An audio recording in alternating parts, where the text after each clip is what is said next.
Hello and welcome to the second video in our series on women in the Bible. And this week we're going to be thinking about Sarah. She was originally called Sarai, and God said to her, "No, your name will now be Sarah." You can find her story in Genesis, and there's quite a big chunk about Abraham, her husband, who was Abram.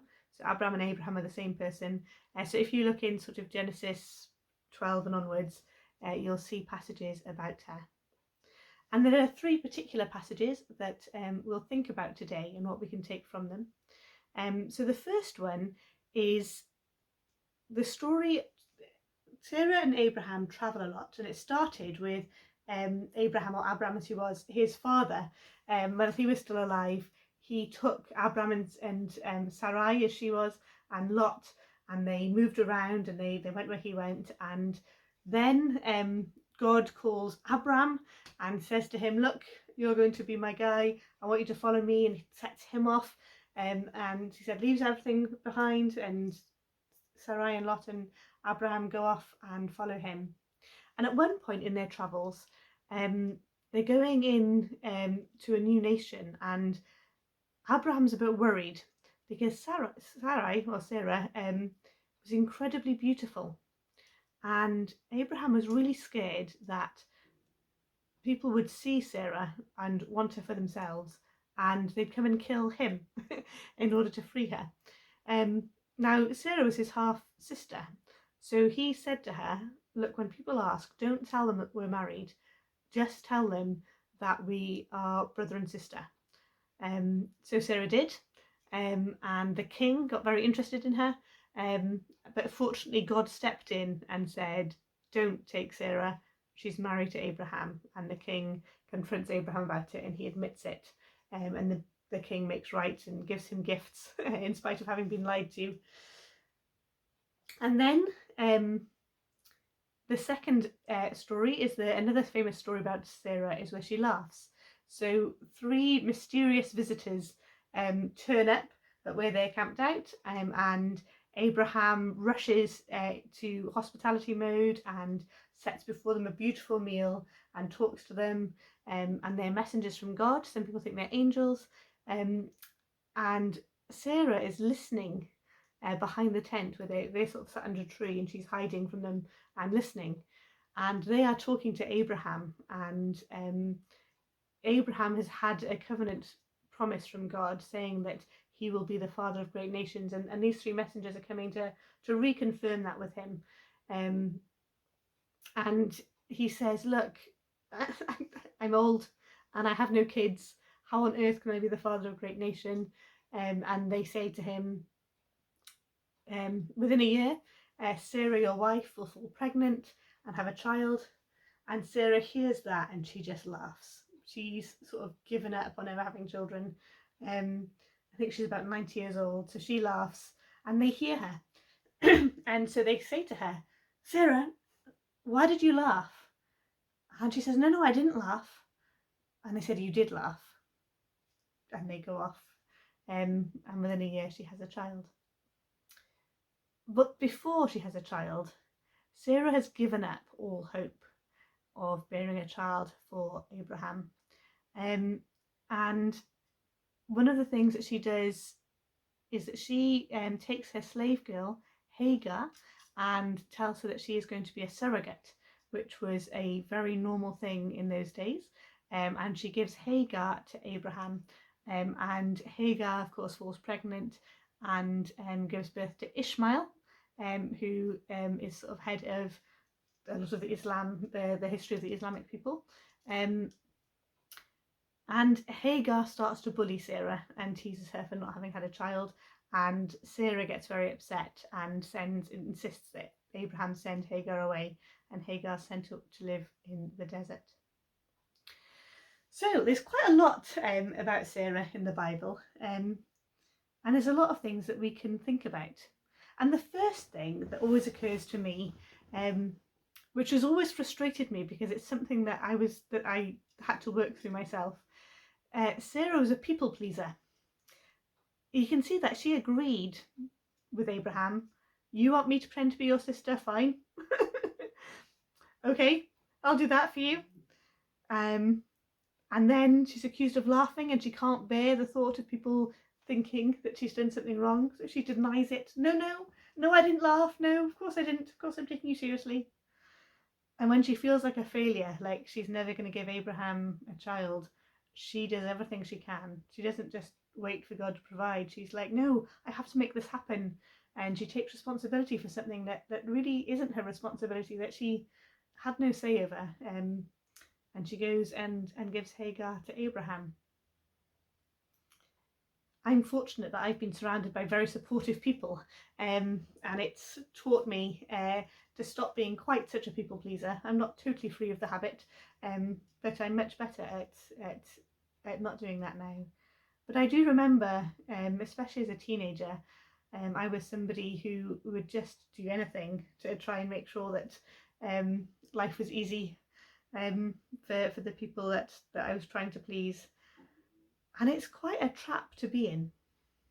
It's quite a trap when people's opinions matter so much, when you feel so responsible for the emotional well-being of others or for their good time, and it's a sign of low self-esteem, or it can be, where we don't recognise the value and the worth that we have in the sight of God.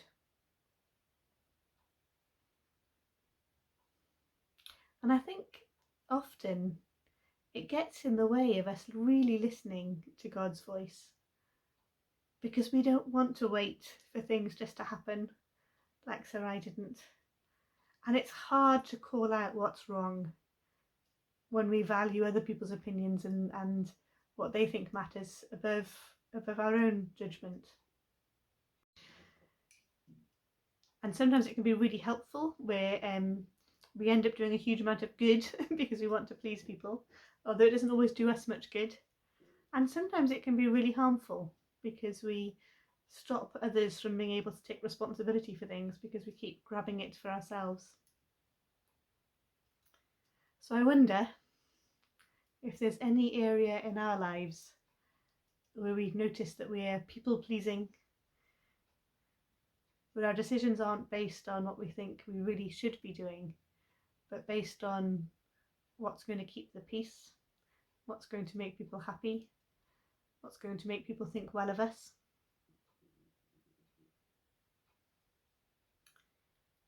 And I wonder if there are areas where we can reevaluate, or we can decide to spend more time asking God what the right thing is, and asking God for the courage to live to what the right thing is.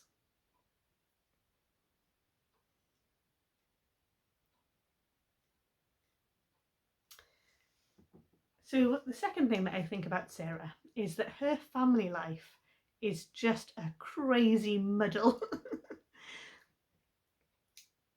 She's got this bizarre life where she's a sister and a wife to somebody, and sometimes she's acting like his sister when he asks her, and sometimes as his wife. She's his wife, but also she's arranged for a surrogate, so she's got Hagar there. And Hagar's son Ishmael was technically going to be the surrogate son that Sarah was going to adopt, but she rejects him, sends him off into the desert. And there's Isaac, who almost gets sacrificed. And Sarah's waited so long, 90 years, to have this family.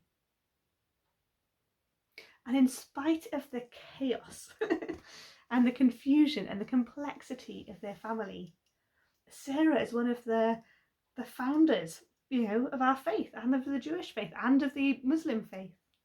She is this incredibly important woman in the genealogy of all three major religions.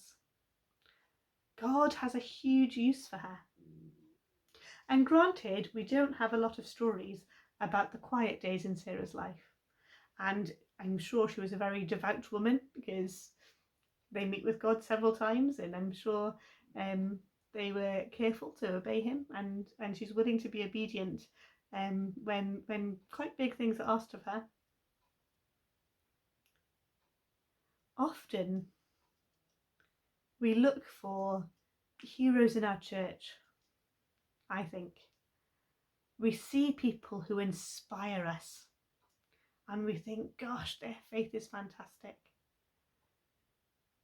And sometimes we discover that their lives are messy and we write them off. And I think one of the lessons of Sarah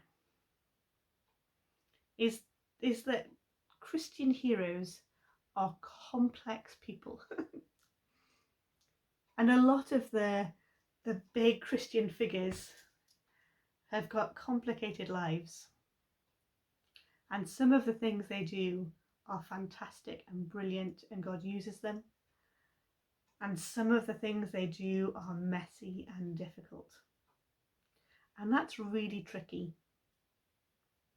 At the moment, there's a scandal going on in the Church of England, maybe across most denominations, with the leader of a big faith camp where many have come to know Jesus.